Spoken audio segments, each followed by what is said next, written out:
Have you ever had someone insist they're honest, but something inside, you just didn't buy it? Maybe they said something that felt off, not what they said, but how they said it. Sometimes the truth hides in plain sight. And if you listen closely, really listen, liars reveal themselves. Today, we're talking about 5 questions liars often ask, and why these questions should raise instant red flags. Because here's the truth. Honesty doesn't demand trust, it earns it. Let's dive in. 1. Why don't you trust me? When someone asks this, it sounds innocent, even hurt. But listen carefully.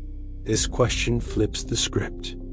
Instead of answering your concern, they make you defend yourself. It's a classic deflection.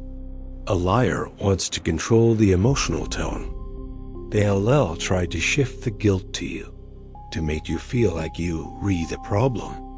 Marcus Aurelius once said, "The best revenge is to be unlike him who performed the injustice." In other words, don't mirror dishonesty. If they were truly honest, they wouldn't need to demand your trust. They'd simply live in a way that earns it.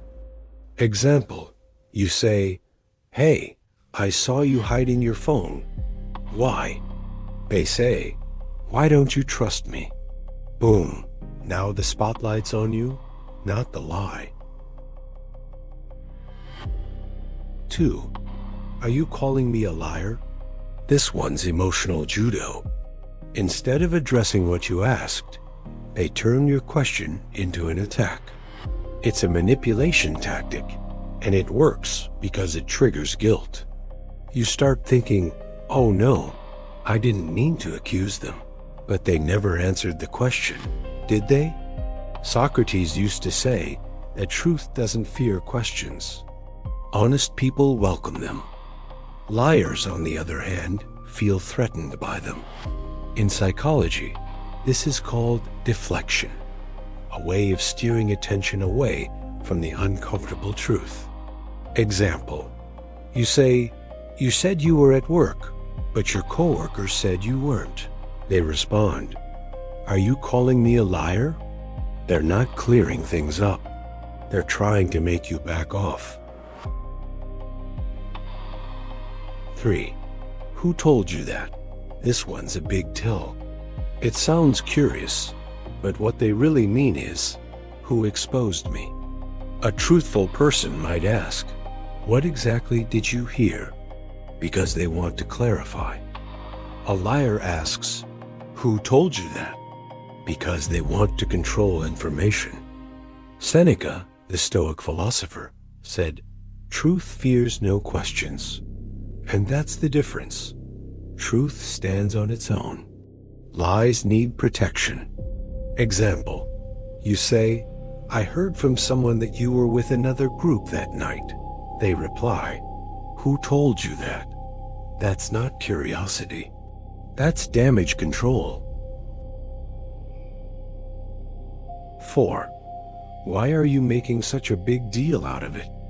Ah yes, the classic guilt reversal. Now you're the overreactor. They're calm, reasonable, and you feel like the dramatic one. This is a form of gaslighting. Psychologists define it as manipulating someone to doubt their own perception of reality. They're minimizing your instinct because your clarity threatens their cover. Friedrich Nietzsche once said, "Sometimes people don't want to hear the truth because they don't want their illusions destroyed."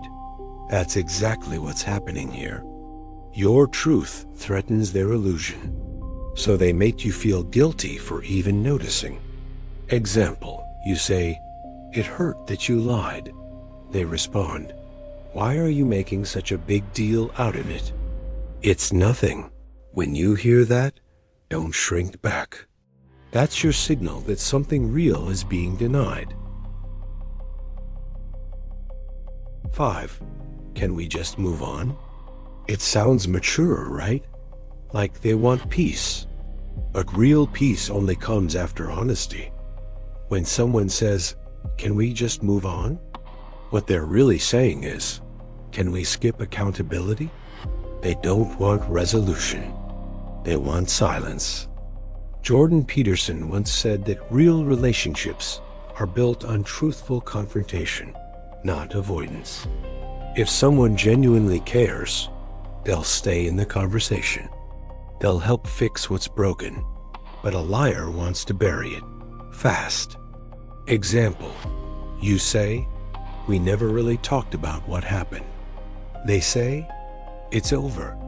Can we just move on?" That's not closure. That's suppression. So why do liars ask these questions? Because every lie creates pressure, and pressure looks for escape routes. Questions like these are those routes. Research in psychology shows that lying is mentally demanding. Liars have to keep track of what they said, who they said it to, and how to keep it consistent. So when you press them with questions, they get defensive, vague, or emotional. They try to flip it to make you the problem. That's why the best skill isn't confrontation, it's observation. Don't just listen to words. Listen to patterns. One defensive question might mean nothing, but if you start hearing these 5 again and again, the pattern tells you everything. Here's what to do when you hear them. Stay calm. Don't react emotionally. That's what they want. Bring the focus back gently. Say, "I understand, but I still need clarity." Ask simple follow-ups. What do you mean by that? Can you explain what happened? Watch for consistency. Do their stories match over time? And most importantly, trust patterns, not excuses. Because integrity isn't proven in one moment. It's proven over time. Let us recap the 5 red flag questions liars ask. 1. Why didn't you trust me? 2. Are you calling me a liar? 3. Who told you that? 4. Why are you making such a big deal out of it? 5. Can we just move on? Each one is a tiny act of emotional manipulation, a way of dodging truth, blaming you, or burying the topic. Seneca once wrote that fear lives more in our imagination than in reality. That's true for liars too. Their fear of exposure drives every word. But remember, truth doesn't need to hide. It doesn't need trauma, defense, or guilt. It stands calmly on its own. So listen, not just to words, but to patterns, tone, and timing. Because lies can disguise themselves for a while, but eventually, they always reveal their author. If this episode helped you see things more clearly, hit that like button, subscribe, and share it with someone who values truth as much as you do. Stay sharp, stay honest, and remember, trust isn't demanded, it's earned.